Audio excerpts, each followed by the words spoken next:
बेटियां हैं और वही लाखों बेटे और बेटियां आज यहाँ पर एकत्रित हुए हैं।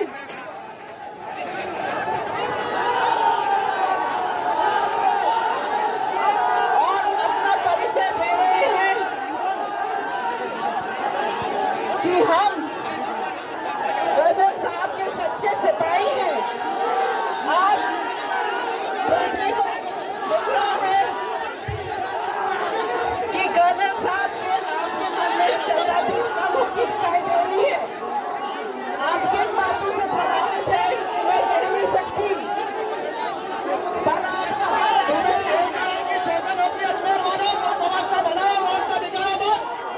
तुम कौन से खुदा हो, तुम अवस्था में सुधारे।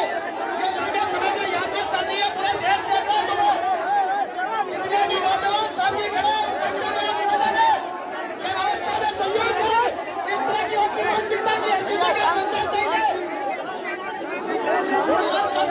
हुआ जो लाखों की भीड़ जयपुर से उनके गांव मुंडिया तक गई और उसके बाद लगातार जब हम 15 दिन तक थे गांव में, सब लोग आते रहे। मुझे एहसास हुआ कि कर्नल साहब के 3 बेटे और इन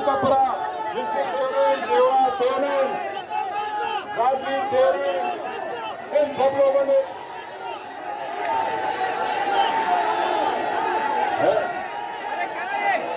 सुनीता जी हमारे बीच मारे। गोपाल जी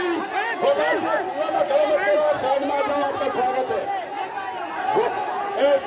परिवार और गोपाल जी आप इधर साहब के लिए निर्धारित जगह आप पधारे, साहब के लिए निर्धारित जगह पधारे, साहब के लिए निर्धारित जगह कर रखी है वह पधारे।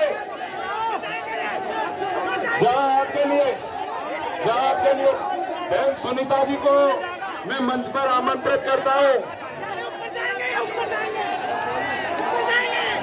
भाई अरे तुम्हारा ये तरीका सही नहीं है, गलत है। बहन सुनीता जी कृपया मंच पे आए, आप आओ, दीदी आओ।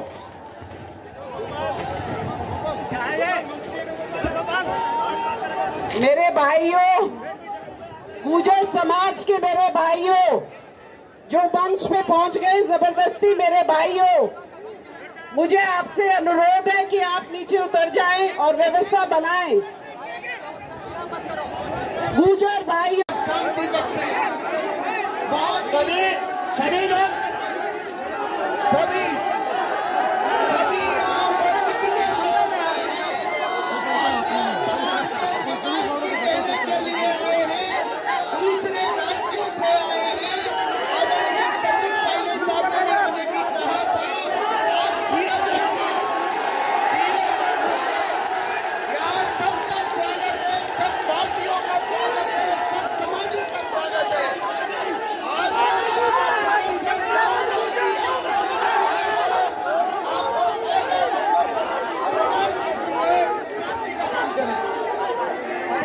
गोपाल दोषी भाई से आप संयम बना के रखें। गोपाल दोषी व्यवस्थित बोल करेगा। मैं आपकी बड़ी बहन बोल रही हूँ, मैं आपकी बड़ी बहन बोल रही हूँ। आप मुझे अनुमति दें तो मैं आगे अपनी बात कहूँ। कर्नल साहब ने कहा इस शिक्षा पर ध्यान दो, कर्नल साहब ने कहा हेल्थ पे ध्यान दो, कर्नल साहब ने कहा मुझे कर्ज मुक्त होना चाहिए, कर्नल साहब ने कहा मुझे शिक्षित ना चाहिए, कर्नल साहब ने ये भी कहा कि मुझे अनुशासन चाहिए। एक समाज जो अनुशासित है, एक समाज जिसने दुनिया में सबसे बेहतरीन, लंबे और अनुशासन से पूर्ण आंदोलन किए और सफलता प्राप्त करी, वो समाज आप सबका समाज है। मैं आपको याद दिलाना चाहती हूँ कि हम पुष्कर की पवन धारा पर हैं। इस जगह से गुर्जरों का विशेष संबंध है, विशेष लगाव है। जन यहाँ पर करते हैं, उनका अंतिम संस्कार यहाँ पर करते हैं। इन पहाड़ों में, इस धरा में हमारे पूर्वज सब यहीं पर हैं और हमें देखते रहते हैं, हमें आशीर्वाद देते रहते हैं।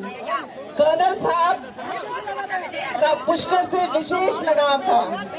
जब वो फौज में थे तभी भी वो निरंतर आते थे, अपने सगे संबंधियों को अपनी बात चाची काकी को लेकर के आते थे और उसके बाद आंदोलन के दौरान वो हमेशा यहाँ आते रहे, यहाँ से ऊर्जा प्राप्त करते रहे, आप सबसे लगातार मिलते रहे, आपका मार्गदर्शन करती रहेगी। समाज ने कर्नल साहब को एक नारा दिया था, कर्नल तेरी नेक कमाई तूने 100 की काम जगाई। पर मैं आपको बताना चाहती हूँ कि कर्नल साहब का एक और नारा है जिसे आपको याद रखना चाहिए, कर्नल तेरी नेक कमाई तूने सच की लौट जगाई। कर्नल की हर बात सत्य थी, वो खुद आपसे अपील करूंगा, जब आपके बीच में जो दूसरे प्रदेश से चल कर आए हैं, आज यहाँ पर अतिथि के रूप में आए हैं, अगर आप संयम नहीं दिखाओगे तो कौम की बदनामी होगी। इसलिए इस प्रोग्राम में पुलिस की जरूरत नहीं पड़नी चाहिए, पुलिस की जरूरत नहीं पड़नी चाहिए। वॉलंटियर का काम खुद करो, अरे जानो। और जो अपने अतिथि आए हैं, कभी कभी जो दूर से लोग आते हैं ना, वो नहीं सोचते हैं कि भाई ऐसी मीटिंग में चले गए, यार हमारी बात नहीं सुनी, आंखों को गिराने के लिए भाई। तो आज जो आ गए उनकी बात सुन लो, और जो करना है वो तो करना आपको है ही, और वो साथ में है। मेरे को पता है क्या हुआ, बहुत दिन हो गए कर्नल साहब की आवाज नहीं सुनी। सही बात है ना? तो एक बार सब लोग चुप हो जाओ, सब शांत हो जाओ, और हम वो चीज सुनेंगे जिस चीज को सुनने के लिए हमारे कान तरस गए, हमारी आंखें तरस गई, और हम जिस चीज के लिए सालों साल से जिसके पीछे दौड़ रहे थे, वो चीज हमारे हाथ से निकल गई, हम वो वापस लाएंगे। लेकिन बैठ जाओ एक बार, पीछे वाले को भी दिखना चाहिए। चालू करिए। चौधरी चैन सिंह जी के, अजीत सिंह जी के सुपुत्र हैं मेरठ। आइए एक बार जोरदार ताली से स्वागत करिए जैन चौधरी जी का। राम राम जी। सर्वप्रथम मैं सब लोगों से निवेदन है, हमारी बहनें, सारा परिवार, आपके शहीद का परिवार यहाँ पर बैठे हुए हैं। मैं अपने नौजवान साथियों को, सबको अपील करूंगा, बड़े बुजुर्गों को, सरदारी को, और एक हमारा नौजवान साथी गोपाल, उसके सब साथियों को, कि आप लोग शांति से भाईचारा बनाकर रखें और पूरा प्रोग्राम हो जाने दें। और देखिए नौजवान साथियों, एक एक लड़का महत्वपूर्ण है। आपके बीच का जो भी व्यक्ति यहाँ पर है, आज समाज के लिए आया है, और जब आप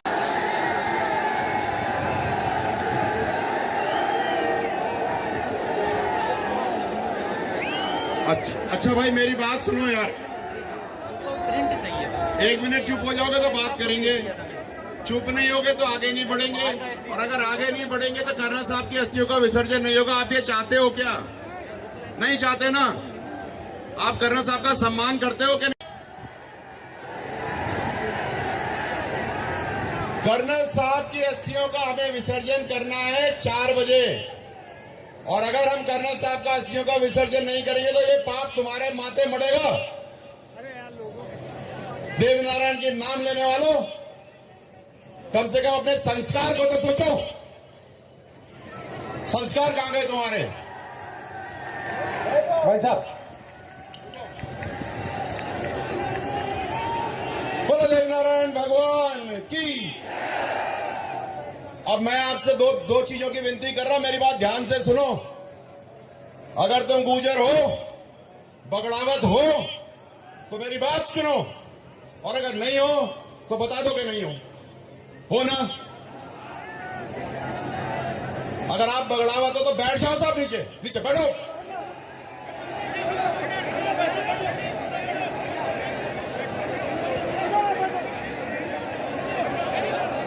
आप सभी लोग एक बार बैठे, और जो युवा बैठे तुम भी बैठो, या कह दो कि तुम गुर्जर नहीं हो, कोई दिक्कत नहीं है। बहुत बड़ी बात कह दी है वैसे समझने वाले व्यक्ति के लिए।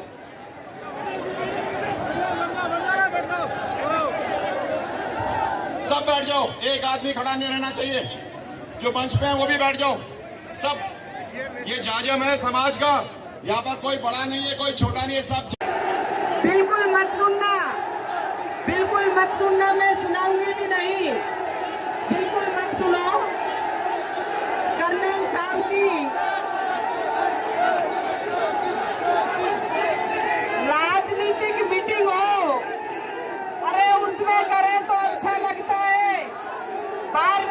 मीटिंग हो तो अच्छा लगता है।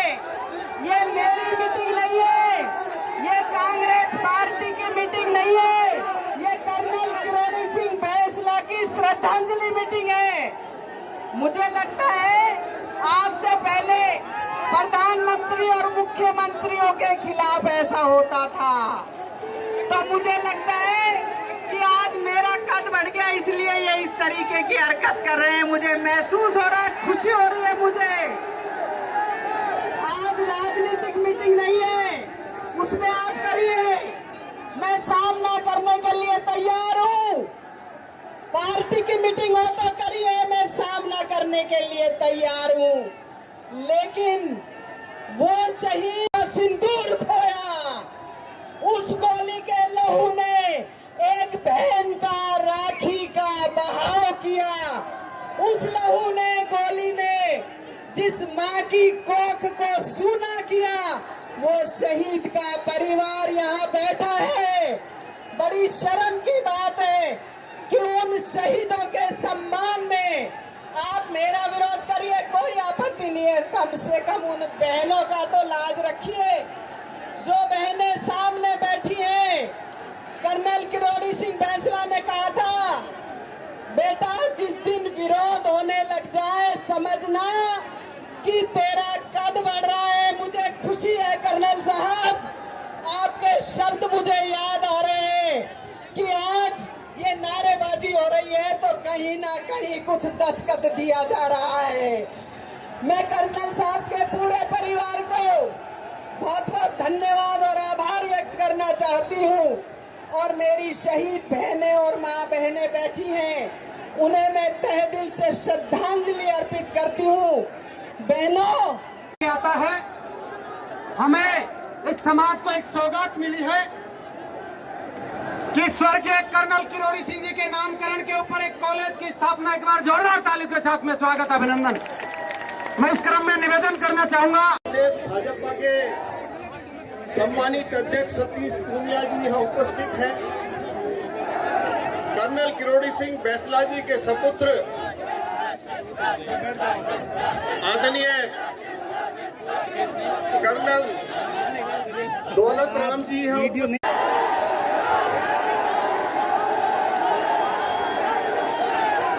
अरे मतलब की बात तो सुनो भाई।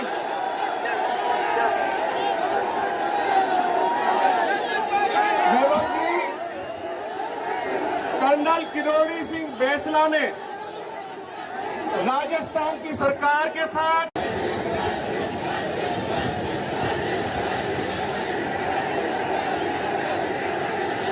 ये जोश स्वर्गीय कर्नल साहब के सपनों को साकार करने वाला, वो परिवर्तन का दौर देखने वाला, आप अस्थि विसर्जन के इस कार्यक्रम में आदरणीय सुनीता जी, कर्नल साहब के परिवार के समस्त परिवारजन, सभी जो शहीद हुए उन शहीदों के परिवारजन, आंदोलन में कर्नल साहब के साथ रहे वो सभी साथी जन, और राजस्थान के कोने कोने से यहाँ आए हुए कर्नल साहब को श्रद्धांजलि देने आए हुए मेरे साथी, मेरे भाई,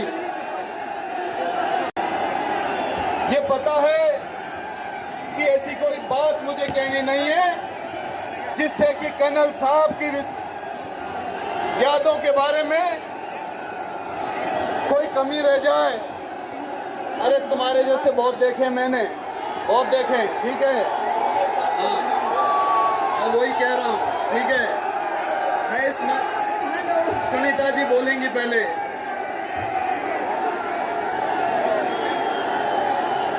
आप लोग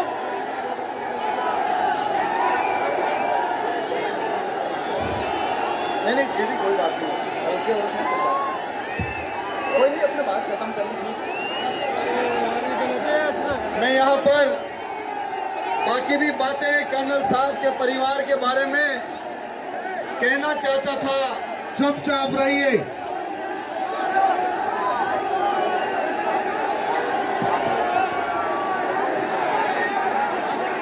चुप रहे, कर लेने दो, कोई बात नहीं। हाँ हाँ क्या मैडम आप तो ठीक है ठीक है। मैं यहाँ पर सम्मान के सामना किया एक सैन्य अधिकारी के रूप में। कर्नल बेसरा ने 1962, 1965 और 1971 के युद्ध में हिस्सा लिया। 1965 के भारत पाक युद्ध में उन्होंने युद्धबंदी तक बनाया गया, परंतु पाकिस्तान सेना भी उनके मजबूत इरादों को डिगा नहीं सकी। कृत संकल्पित होने के कारण अपने साथियों के बीच वो रॉक ऑफ जिब्राल्टर के नाम से जाने जाते थे। सेना से रिटायरमेंट लेने के बाद में लग गए। सामाजिक शिक्षा एवं आर्थिक रूप से पिछड़े गुजर समाज के उत्थान के लिए कर्नल बेसला ने समाज के आरक्षण की मांग की एवं इसके लिए कई दफा आंदोलन किए। आरक्षण आंदोलन के दौरान मेरी कई बार उनसे मुलाकातें वार्ता हुई। मैंने देखा कि वो एक बेहद सुलझे हुए इंसान थे जो हमेशा अपने समाज को आगे रखकर चले। संक्रमित थे, परंतु समाज के लिए वो शारीरिक कष्ट सहकर भी अपनी मांगों पर अडिग रहे। मुझे प्रसन्नता है कि कर्नल बेसला द्वारा समाज के लिए की गई मांगों को सरकार के कार्यकाल में पूरा किया गया और कार्यकाल में उनके नेतृत्व में किए गए किसी भी आंदोलन में सरकार द्वारा किसी प्रकार का बल प्रयोग नहीं किया गया। कर्नल बेसला जब अस्वस्थ हुए, मेरी उनसे व उनके स्वास्थ्य की निगरानी करने वाले डॉक्टर से लगातार बात होती रही। कर्नल किरोड़ी सिंह बेसला का आज जन्मदिवस और अस्थि विसर्जन है। ये दुखद है कि वो आज हमारे आएगा। मैं कर्नल किरोड़ी सिंह बेसला जी को उनकी जयंती पर नमन करता हूँ। साथियों, 12 साल तक आंदोलन की लड़ाई को लड़के अपने समाज का अधिकार उन्होंने लेकर मांगा। मैं समझता हूँ कि ऐसे महापुरुष कई सैकड़ों साल में पैदा होते हैं और आज उन्हें श्रद्धांजलि देने के लिए हम लोग यहाँ पर आए। मैं आज यही कहकर अपनी बात को खत्म करूंगा कि मेरे जीवन में मुझे कई बार उनका आशीर्वाद प्राप्त हुआ। मैं उम्मीद करता हूं कि आने वाले समय में आप सभी भी कर्नल साहब के जीवन से प्रेरणा लेकर अपने जीवन को कर्नल साहब के ही भांति दूसरों के प्रति, पूरे प्रदेश के प्रति, लोगों के प्रति समर्पित करता। अभिनंदन।